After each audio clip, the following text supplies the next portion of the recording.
25. Sobre as influências da sorte na vida e como lidar com ela. Sei bem que muitos homens já tiveram ou ainda têm a opinião de que a vida é governada pela sorte ou por Deus, de forma que os homens, com sua sabedoria, não podem modificar o andar das coisas nem ser ajudados por outros, e por isso eles nos fariam acreditar que não é necessário insistir muito nas coisas, mas deixar que a sorte os governe. Esta opinião tornou-se mais aceita nos nossos tempos pela grande mudança que vimos nas coisas e que ainda podem ser vistas, todos os dias, que não dependem de nenhuma ação humana.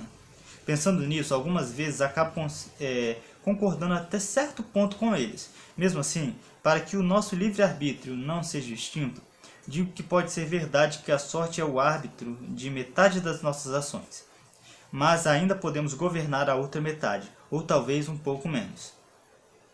Eu a comparo com um desses rios torrenciais que, quando enchem e transbordam, alagam as planícies, derrubando as árvores e os edifícios, carregando a terra de um lugar para o outro, tudo sai voando, tudo cede à sua violência, sem poder se opor a ele. E mesmo assim, apesar de a sua natureza ser essa, isso não impede que os homens, quando o tempo está calmo, tomem providências com as defesas e diques, de modo que, enchendo mais uma vez, as águas corram por um canal, e a sua força não seja mais nem tão desenfreada, nem tão perigosa.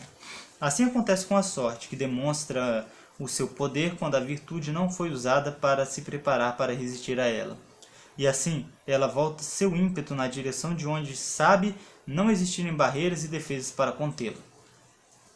E se você considerar a Itália, que é o berço dessas mudanças e é aquela que lhes deu impulso, verá que é um país aberto, sem barreiras e sem defesa alguma.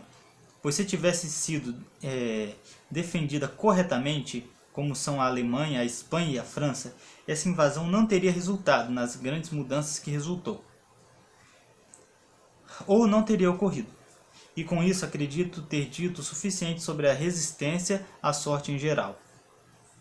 Mas restringindo-me ao mais específico, digo que um príncipe pode parecer feliz hoje e arruinado amanhã, sem que tenha mudado sua natureza ou sua personalidade. Isso, acredito, surge primeiro das razões que já expus longamente.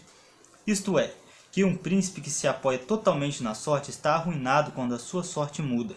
Acredito também que aquele que direciona as suas ações de acordo com os tempos terá sucesso, enquanto aquele cujas ações não estão de acordo com o tempo não obterá sucesso.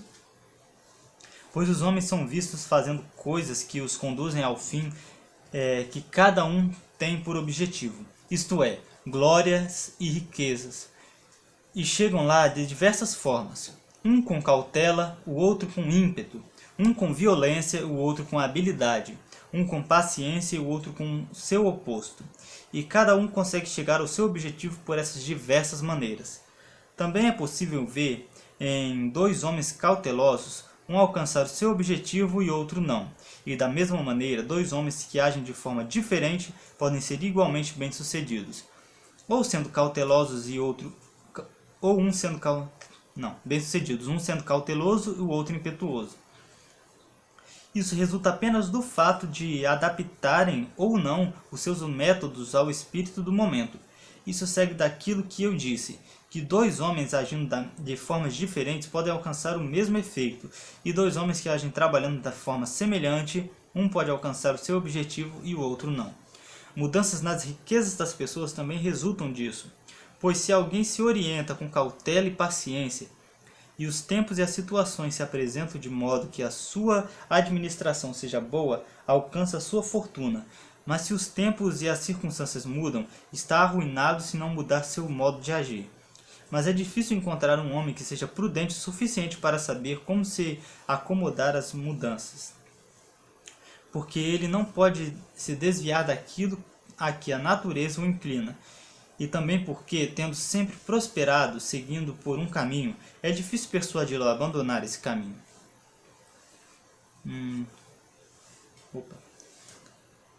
Assim, portanto, o homem cauteloso, quando é tempo de se tornar aventureiro, não sabe como fazer isso e cai em ruína.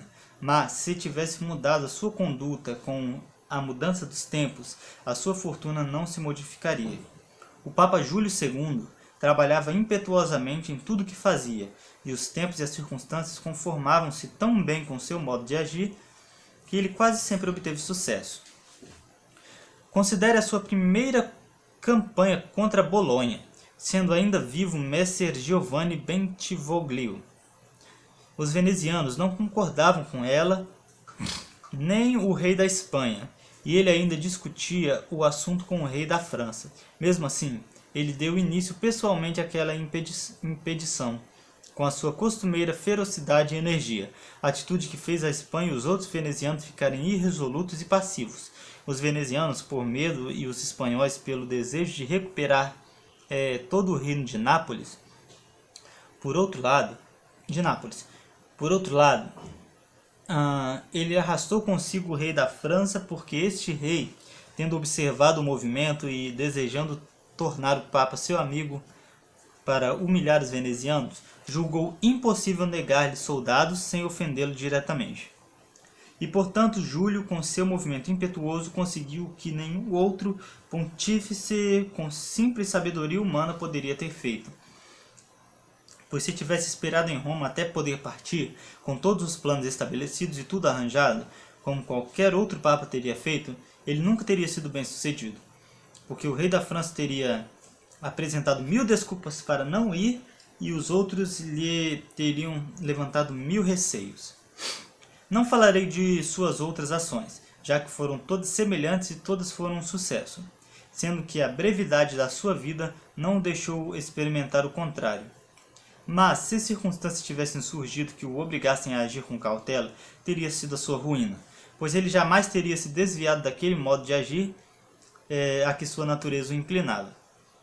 Concluo, portanto, que como a sorte é inconstante e os homens permanecem obstinados nos seus modos de agir, desde que os dois estejam de acordo, os homens obterão sucesso, mas serão arruinados quando a sorte e o modo de agir não estiverem mais de acordo. Da minha parte, considero que é melhor ser impetuoso do que cauteloso, porque a sorte é mulher, e se quiser dominá-la, é necessário nela... Isso aqui vai ficar meio errado de falar, hein? Olha só, hein? Cadê? Porque a sorte é mulher, e se quiser dominá-la, é necessário nela bater e contrariá-la. Que bosta, hein? E já foi visto que ela se deixa dominar pelos impetuosos e não por aqueles que procedem mais friamente. Ela é, portanto, sempre como uma mulher, amante dos homens jovens, porque são menos cautelosos, mais violentos e a dominam com maior audácia.